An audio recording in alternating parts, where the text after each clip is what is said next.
Pessoal, muito obrigado. Uma grande honra, na realidade, receber todos vocês aqui.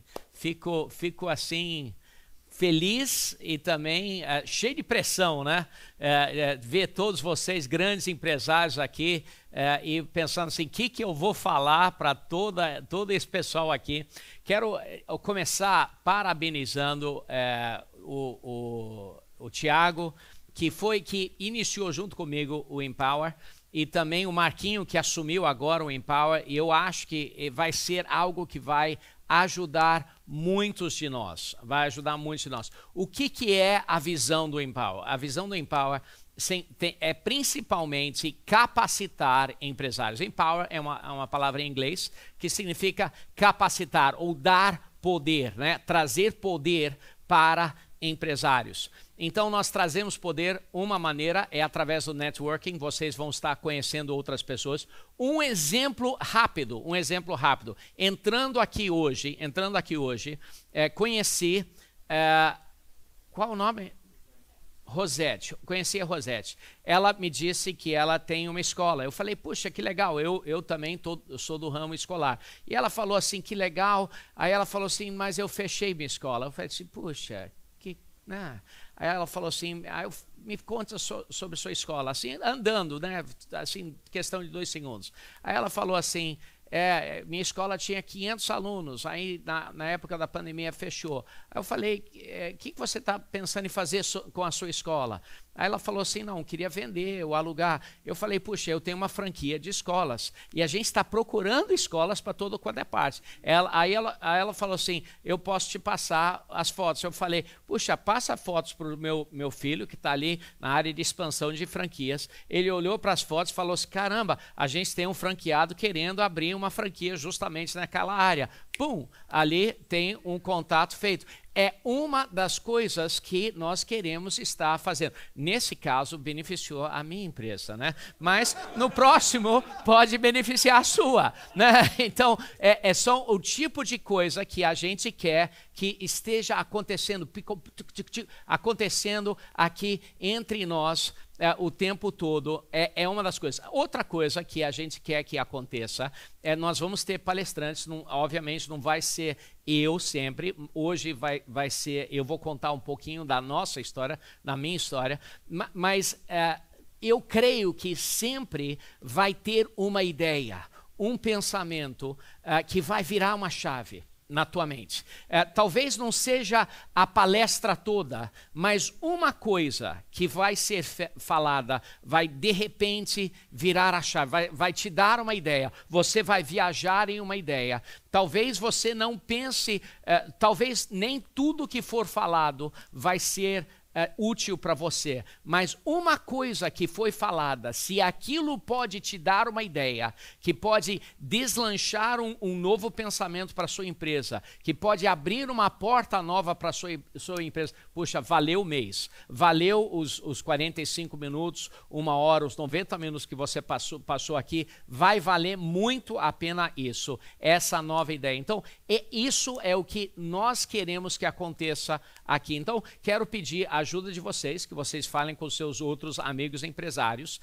E a terceira coisa que eu gostaria de desafiar vocês é que vocês usem o que Deus colocou na sua mão. Eu não sei o que vocês acreditam em questões de Deus, mas eu acredito que tudo que nós temos é algo que Deus colocou na nossa mão. Que vocês usem isso também para o bem.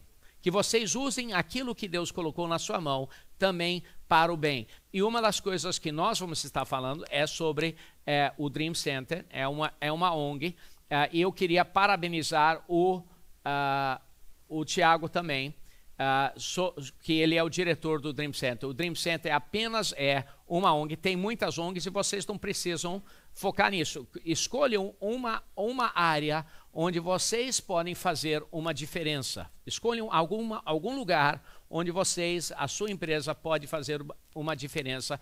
Eu creio que isso é uma das responsabilidades de vocês como empresários. No Dream Center, nós ajudamos e nós treinamos mais do que 500 pessoas a cada semana. Temos 8 cursos profissionalizantes. Nós distribuímos, sim, muitas cestas básicas, mas nosso objetivo não é apenas dar cestas básicas. Nós damos cestas básicas toda semana, e nós damos muitas cestas básicas em momentos de crise, quando tem enchentes, durante a pandemia, mas nosso objetivo principal é treinar pessoas, e nosso símbolo de vitória não é a quantidade de cestas básicas que nós damos, mas é a quantidade de pessoas que não vão mais precisar de cestas básicas. Isso é o nosso assim, um marco de vitória. Então nós estamos encorajando empresários como vocês a tirar tempo para treinar outras pessoas, e de repente alguns de vocês gostariam de considerar abrir um curso para treinar pessoas na área da sua expertise. Então temos pessoas que treinam na área de eletricidade, outros em drywall, outros em pintura, outros na área de advocacia, fazem consultoria de advocacia, outros que são dentistas, e nós temos um consultório dentário, nós temos um consultório médico e outras coisas. Ok, deixa eu falar com vocês sobre a nossa história. Hoje eu queria falar com vocês sobre a minha experiência. E o título do que eu queria falar é pré-requisitos para crescimento exponencial.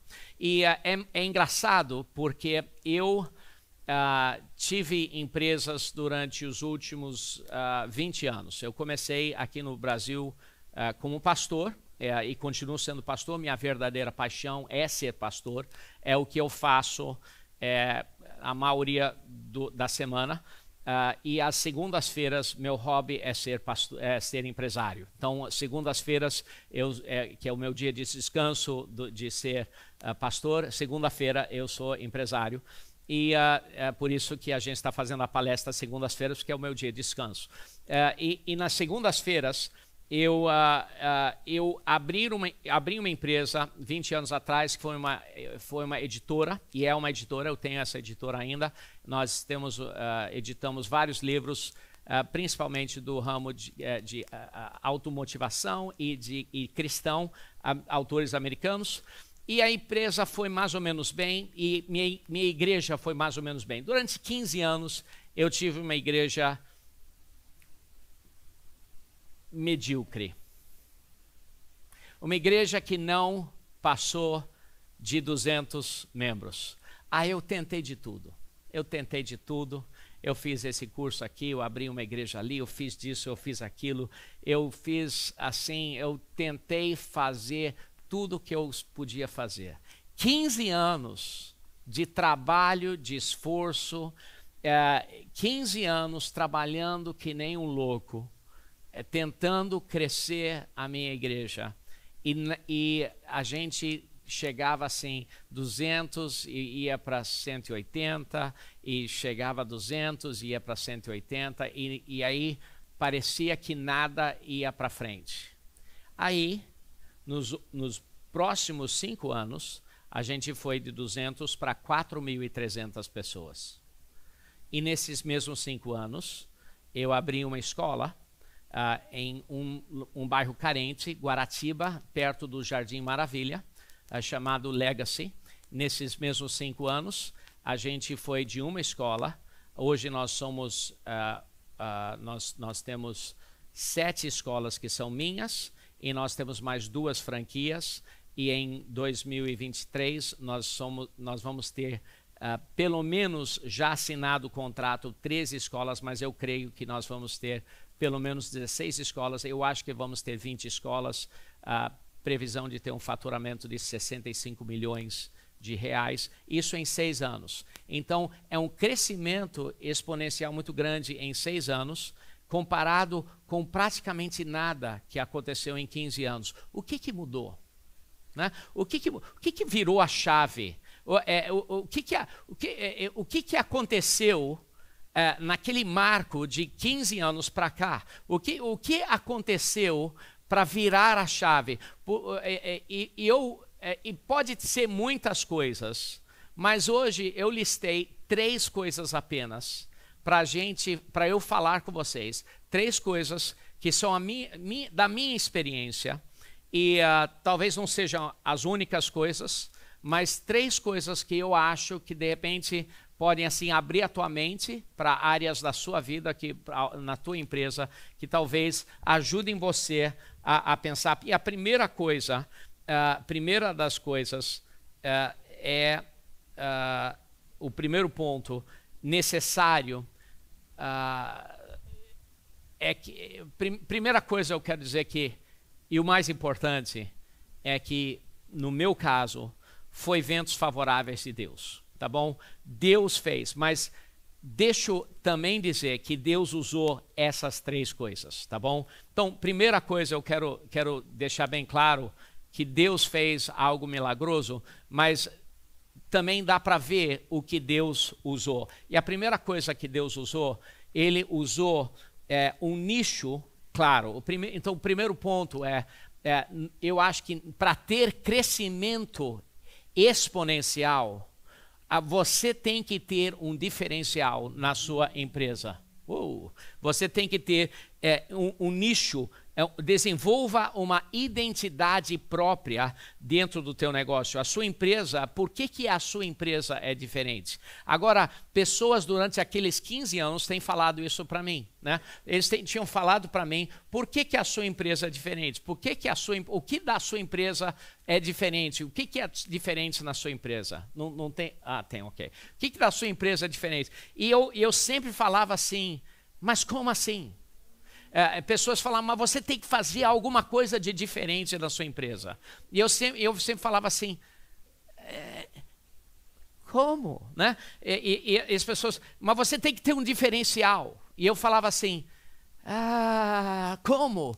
E parecia que na minha mente eu não conseguia virar a chave para ter um diferencial. E é porque eu sempre entrava e eu sempre via as coisas da mesma perspectiva. Eu sempre via a minha empresa, a minha igreja, a minha empresa da mesma perspectiva. E eu acho que uma das dificuldades em gerar um nicho a primeira dificuldade você não consegue gerar uma diferença, um nicho na sua empresa, se você quer agradar a todos, porque a essência de um nicho você é diferente, significa que você não vai agradar a todos, né? Você tem que estar disposto a falar assim, a minha empresa não é para todos, né? Se você tem um restaurante de peixe, algumas pessoas não gostam de peixe, né? Se você tem um restaurante, se você tem uma empresa, o que for. Então nós decidimos, finalmente virei a chave e a gente decidiu na nossa igreja fazer algumas coisas diferentes. Decidi pegar o nosso culto dentro da nossa igreja, que era de 2 horas, e eu decidi fazer o nosso culto de 1h15. E, puxa, todo mundo reclamou. Assim, eu tive, das minhas 200 pessoas, 50 pessoas saíram e os outros 150 ameaçaram sair, porque eles achavam que eu era Satanás. Né? Eles pensaram assim, meu pastor virou, ele não é mais espiritual, né? E eu decidi enxugar. E depois eu decidi dar chocolate. Eu decidi, porque eu pensei, eu vou dar chocolate para todo mundo.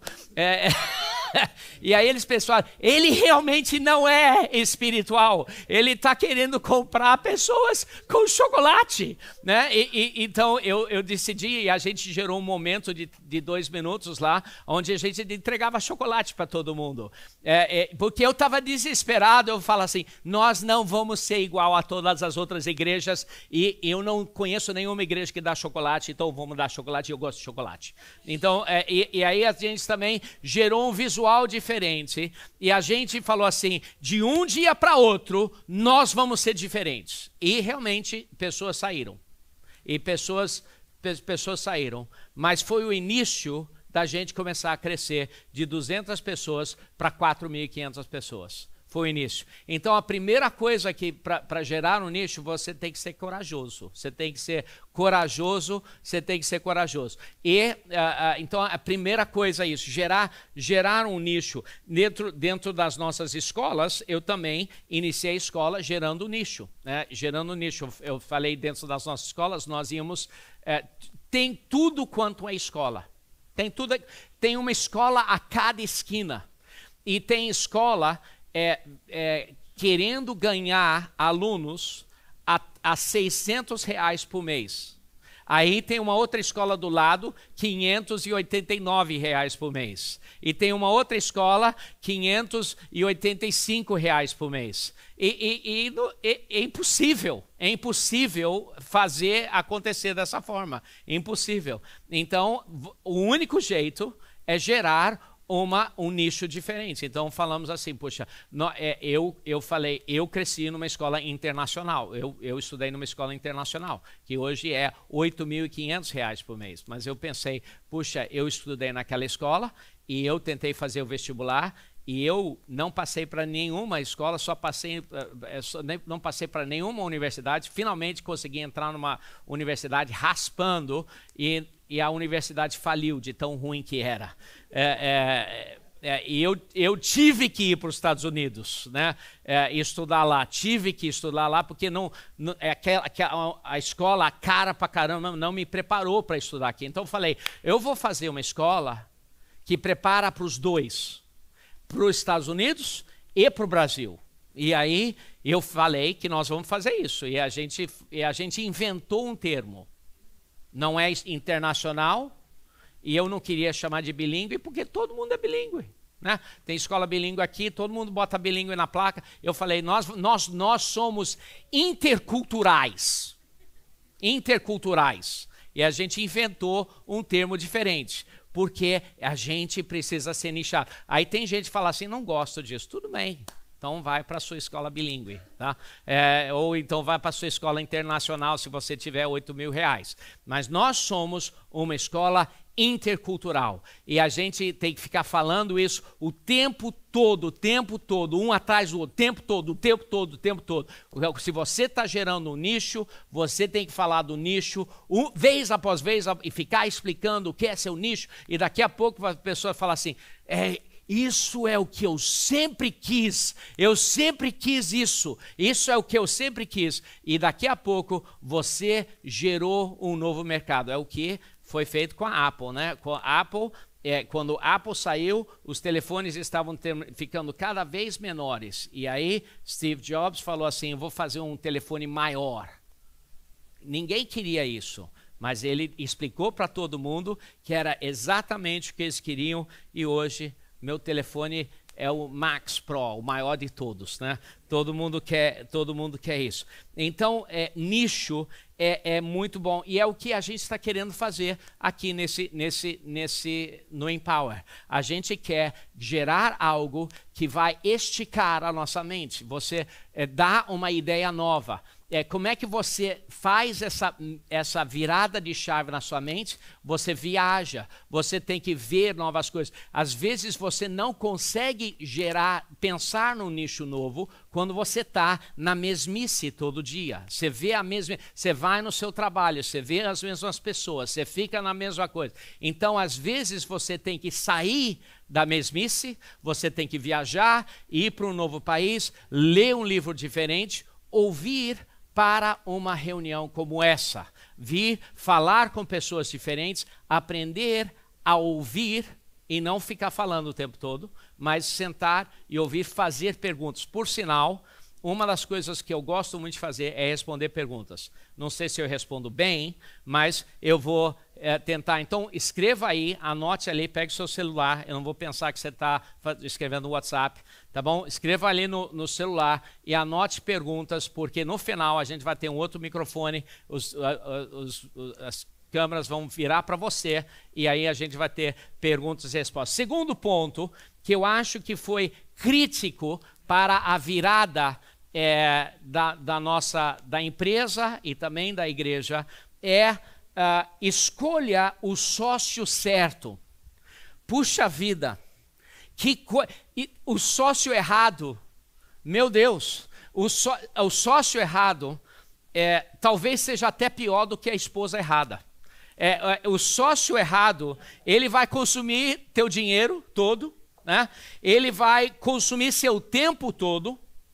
O sócio errado vai consumir seu pensamento criativo todo, porque em vez de você estar pensando sobre a tua empresa, você tá lá de noite falando assim, eu não acredito que ele fez, eu não acredito que ele está fazendo. Você está pensando o tempo todo sobre ele, quando você deveria estar pensando, imaginando sobre as coisas que a sua empresa está fazendo. Ele vai roubar pior do que seu dinheiro, pior do que a sua criatividade, pior do que seu tempo, ele vai roubar seu potencial todo, tá? Ele vai roubar seu potencial todo. Não tem nada pior do que um sócio ruim. E de repente alguns de vocês hoje estão diante de um sócio ruim. Vocês estão presos, algemados diante de um sócio ruim. Eu já tive alguns sócios ruins, alguns exemplos de uns sócios ruins aqui. Primeiro tipo de sócio ruim, né? É o sócio fraco. Né? Eu tive um sócio fraco. Quem mandava nele era o cônjuge dele, para não falar alguma. Né? Ela não era a sócia, mas quem decidia não era ele. Era frustrante. Ele falava um negócio comigo, a gente acertava. E no dia seguinte, ele ia para casa e mudava tudo. Como pode ser alguém tão fraco assim? Não, tão fraco. Um sócio fraco é muito ruim, porque você não sabe, você não tem confiança de nenhuma decisão que é feita. Segundo tipo de sócio que eu já tive, aquele sócio peixe liso, né? É cheio de meia-verdade. Já viu isso?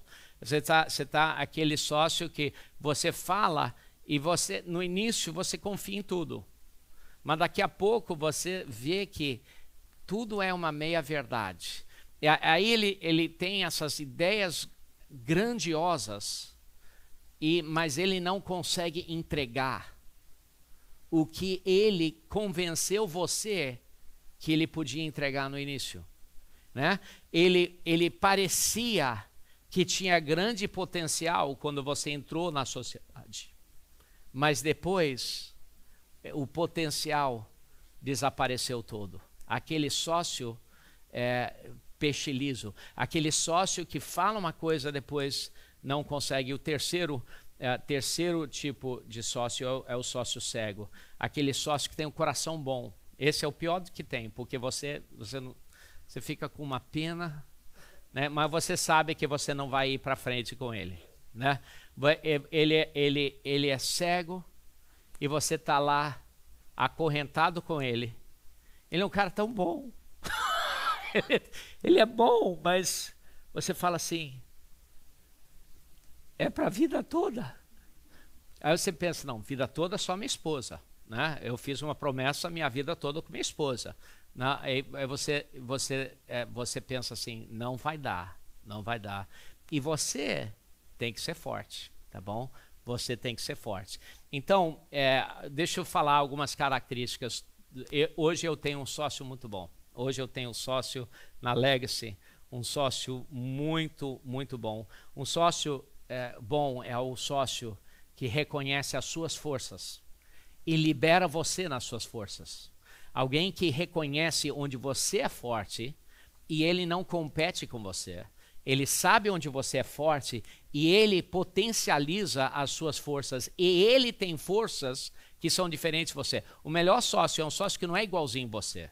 O melhor sócio é um sócio que ele é diferente de você e ele não está lá tentando ser você e você não está tentando ser ele. E ele potencializa onde você é forte e você potencializa onde ele é forte. Esse é o melhor sócio que tem. Um sócio bom é um sócio que agrega valor, né? Tem muito sócio que entra e ele não está agregando valor. Ele fez alguma coisa lá no início e ele está lá ainda. Não, um sócio bom por último, um sócio que compartilha os valores éticos que você tem. Isso talvez seja o mais importante. Porque se você tem um sócio que não compartilha os mesmos valores éticos, vai consumir banda do seu pensamento o tempo todo. Você vai estar se sentindo desconfortável o tempo todo. Então, um sócio precisa compartilhar os seus valores éticos. E é o último ponto que eu quero compartilhar com vocês, antes de vocês compartilharem as suas perguntas, tá bom? Então, escrevam aí, anotem suas perguntas. E o terceiro ponto, talvez seja o ponto mais importante, e esse é o ponto que eu quero realmente martelar aqui, é que vocês precisam ter uma banda de pensamento livre. Se você quer ter crescimento exponencial, você tem que ter banda de pensamento livre. Você tem que ter, você não pode consumir o seu pensamento na rotina da empresa. Isso aqui é importante. Se você consumir a banda da sua criatividade, seu pensamento na rotina da empresa, você não vai ter banda para crescimento da empresa. Tá? Deixa eu explicar o que eu estou falando. Tem dois tipos de empresa. Tá?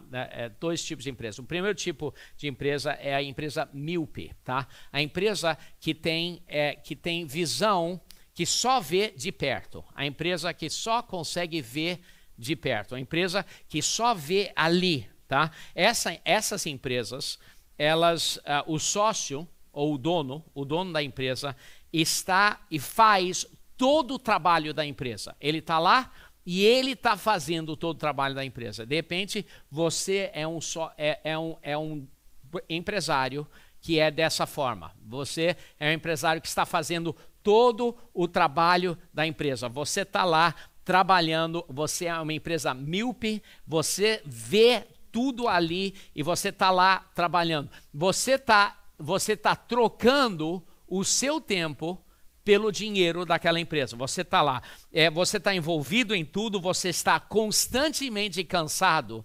E olha o que acontece se você tem uma empresa dessas. Se alguém vem com uma ideia, você poderia fazer isso. A sua primeira reação é o seguinte: não, pelo amor de Deus, nunca. Não quero fazer isso não. Porque você pensa assim, eu não preciso de mais alguma coisa para fazer. Porque você está cansado e você pensa que você tem que fazer tudo. Então, esse tipo de empresa, se você vai ser um empresário que você faz tudo, você nunca vai ser uma empresa que vai crescer exponencialmente. Você nunca vai conseguir se multiplicar. Você pode até ter uma empresa de sucesso, pequena, legal e enxuta, de sucesso. Mas você nunca vai poder crescer exponencialmente. Para você crescer exponencialmente, você tem que ser o outro tipo de empresa. E eu inventei o nome dessa empresa, tá? Num dia talvez vire um grande livro, né? Tipo do Jim Collins. E a empresa Ninho de Corvo, tá? Empresa Ninho de Corvo. O que é Ninho de Corvo? Naqueles navios de pirata antigo, lá em cima tinha a área onde o pirata ele subia lá em cima e lá de cima ele conseguia observar o navio todo dele, mas ele não estava no meio da operação do navio. Ele conseguia olhar o navio dele, mas principalmente ele conseguia olhar o horizonte. Principalmente ele conseguia olhar o horizonte. E essa é a posição de um empresário que ele consegue não estar com a banda dele ocupada tão perto dos detalhes que consomem ele e carregam ele, mas, e que ele consiga ter liberdade no pensamento dele para pensar nas próximas grandes atividades que a empresa vai poder fazer. Na Legacy, isso é o que eu faço. Eu nós temos mais ou menos 500 colaboradores. Eu não sei os nomes deles e eu nem sei os nomes das pessoas que contratam eles. Eu não sei quem são e não sei quem contrata eles. Não sei o nome das pessoas que demitem eles. E faz 2 anos que eu não sei o nome das pessoas que contratam e demitem eles. E às vezes no meu Instagram, um funcionário escreve para mim que eu respondo todo mundo no meu Instagram. Todo mundo, pai chateado, funcionário chateado, eu respondo todo mundo, porque eu quero saber algumas coisas. Aí, às vezes, um funcionário fala assim, alguém me demitiu e me disseram que foi a tua ordem. Eu falei, eu não sei nem o nome da pessoa que te demitiu, né? Não foi minha ordem, mas provavelmente você mereceu, não sei. Lá de cima, você consegue sonhar. E lá de cima você consegue ver a sua empresa. Ninho de corvo é onde você precisa estar se você quiser ter mudanças grandes. Mas você não consegue estar lá se você está no meio de tudo. Agora, para você chegar até lá, você tem que estar disposto a pagar um preço. E qual é o preço que você tem que estar disposto para chegar lá? Primeiro, você tem que mudar a mentalidade na tua mente para você chegar lá, porque você tem que estar disposto a tirar a mão dos detalhes. Você tem que estar disposto a tirar a mão dos detalhes. Se você estiver no meio de todos os detalhes, se você for alguém que está totalmente envolvido em todos os detalhes, você vai ter dificuldade a subir aquela escada. Você nunca vai chegar lá. Segunda coisa, você tem que talvez estar disposto a ganhar menos no início, tá? Você tem que estar disposto a ganhar menos porque você vai ter que pagar mais funcionários no início enquanto você sobe aquela escada, né? Então eu ganho muito menos do que eu poderia ganhar. Muito menos. E eu estou feliz com isso, porque eu não estou nem aí sobre dinheiro. Não me interessa. Eu dirijo um carro muito menos do que eu preciso, do que eu poderia dirigir. Não estou preocupado com isso. E o que eu quero é expandir. O que eu quero expandir. E o que eu quero é influenciar o Brasil em educação. Isso é o que eu quero. Então, eu quero ter 20 escolas. Queria ter 50 escolas em 2023, mas eu acho que não vou conseguir atingir minha meta. Mas se meu filho fizer um bom trabalho, vamos chegar a 20, né? Então, vamos chegar a 20. Então, você tem que estar disposto a ganhar um pouquinho menos, talvez. E você tem que estar constantemente desenvolvendo líderes. Constantemente desenvolvendo líderes. E você tem que ter uma cultura na sua empresa onde pessoas desesperadamente querem trabalhar lá. Você tem que ter uma cultura dentro da sua empresa que pessoas falam assim, eu largo o meu trabalho no outro lugar porque eu quero trabalhar na sua empresa, onde pessoas estão fazendo fila para vir trabalhar na sua empresa. E por que elas vão fazer isso? Porque você tem um nicho, não só para o cliente, mas você tem um nicho onde funcionários querem vir trabalhar na sua empresa também, porque eles ouviram falar do nicho ali. Se você tiver isso, você vai ter crescimento exponencial. Algumas perguntas? Alguém tem algumas perguntas aí? Sim. Só uma observação aí, parcialmente discordando do senhor. Sim. Assim, o ninho de corno seria um nível bem alto de empresa, né? Porque assim, a pessoa está começando agora, porque muitos empresários eles se iludem na história da empresa, começa a crescer, já começa a delegar tudo e acaba que você perde o controle antes de começar a subir, né? Vai subir para o ninho do corvo, na primeiro degrau você já cai porque você achou que todo mundo... Você tem que delegar todo mundo, você fica perdido ali. Além da ilusão que muitos empresários novos têm, Quando começa, ele já acha que é o empresário, já pode chegar 10 horas da manhã no trabalho, já pode sair 3 horas da tarde, e acaba que fica um pouco perigoso essa colocação no ninho de corvo aí, né? Sim, sim, verdade. Então, na palestra que eu acho que eu fiz 3 semanas atrás, eu falei o olho do dono engorda o gado, que é um termo muito conhecido, muito usado, e eu concordo, né? Então, não significa que você não está olhando, não significa que você não está olhando, mas se você estiver tão envolvido em todos os detalhes, você não vai poder sonhar. Então, sim, é óbvio que é verdade. Se o empresário novo ele delegar tudo, ele vai falhar. Mas eu acho que tem muitos empresários que têm uma empresa há 15 anos e eles estão tão envolvidos nos detalhes e eles estão no outro lado da moeda, né?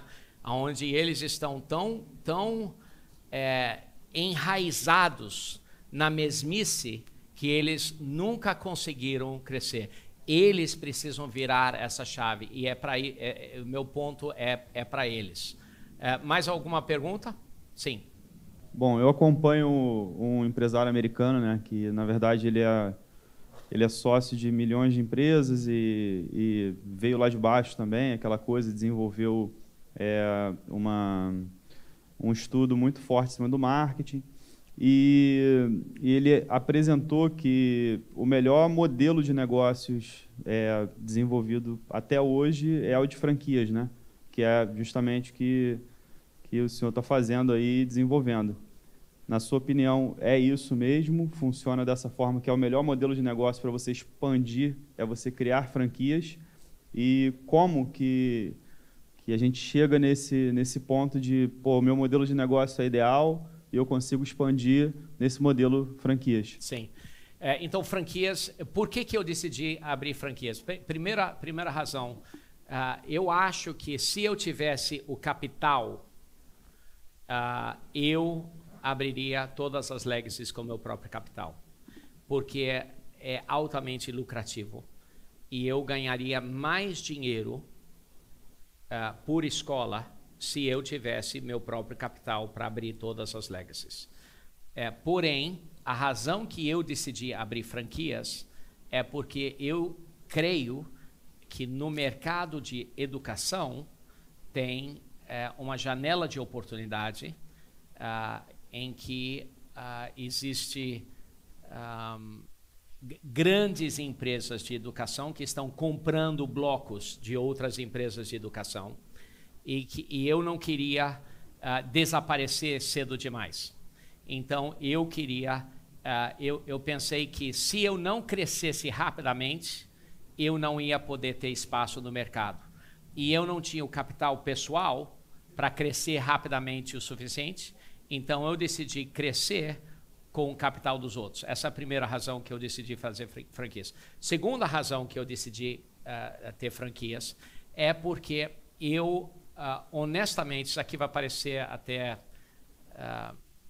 esquisito falar, mas eu fui tão abençoado pessoalmente, eu senti que parte do que Deus estava me chamando para fazer era de compartilhar com outros a capacidade e de ensinar para eles como fazer o que eu fiz.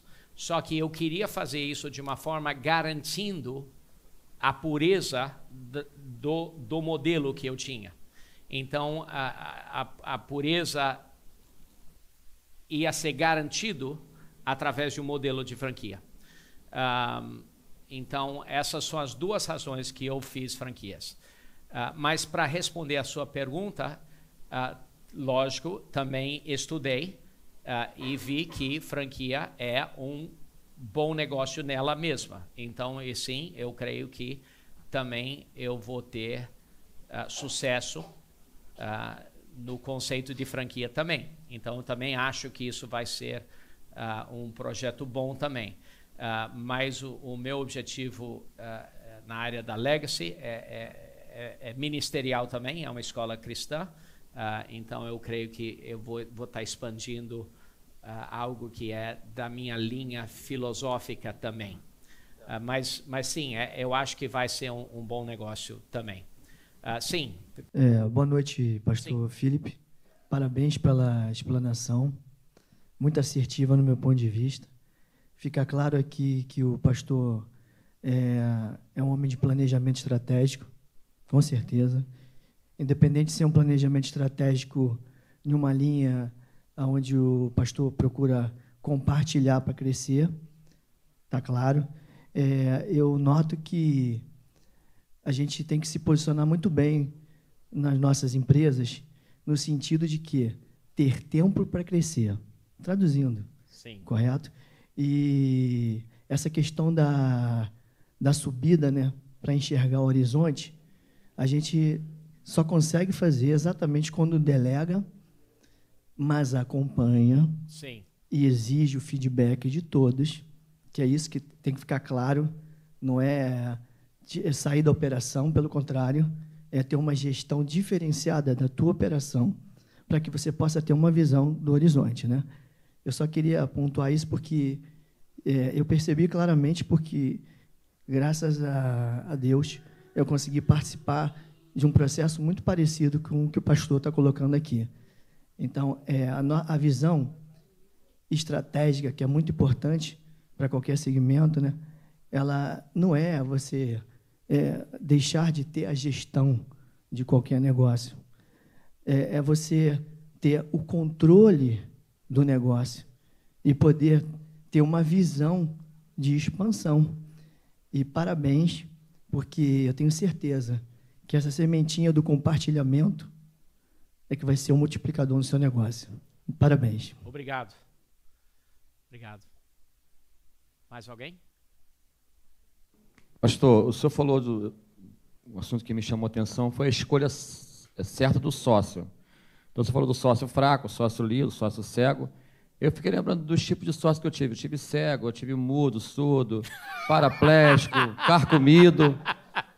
E eu imagino que muitas pessoas aqui já tiveram essa experiência. Então, existe uma forma de escolher o sócio certo, quais são os fatores que o senhor determina que são predominantes, e se existe uma técnica para isso, ou é um fator, quer dizer, no meu ponto de vista, a palavra sorte, a gente não usa a palavra sorte, mas porque às vezes o cara tem grana, mas não é todo carcomido, ele é cego, é mudo, é surdo, é paraplégico. Então, qual é o critério que o senhor usa para poder escolher um bom sócio? Olha, eu vou te falar o critério que não... o pior critério que eu já tive foi o sócio que falou comigo que ele ouviu uma voz profética. Porque eu não ouvi. Então, isso foi eu tinha 30 anos e ele ouviu uma voz profética de que ele ia ser um sócio de um americano. Aí eu expliquei para ele que eu não sou americano. Meu Deus, que furada. Mas graças a Deus, Deus é misericordioso e ele me poupou e deu a reviravolta e me protegeu. Mas a gente comete muitos erros. Como escolher o sócio certo? Eu acho que talvez não exista o sócio, a pessoa que é o sócio perfeito. Da mesma forma que talvez não existe a pessoa que é o marido ou a esposa perfeita. Eu acho que você entra num relacionamento e você vai desenvolvendo o relacionamento. Eu acho que você pode fazer uma escolha completamente errada. Isso pode acontecer. Mas você vai desenvolvendo o relacionamento e o relacionamento vai crescendo.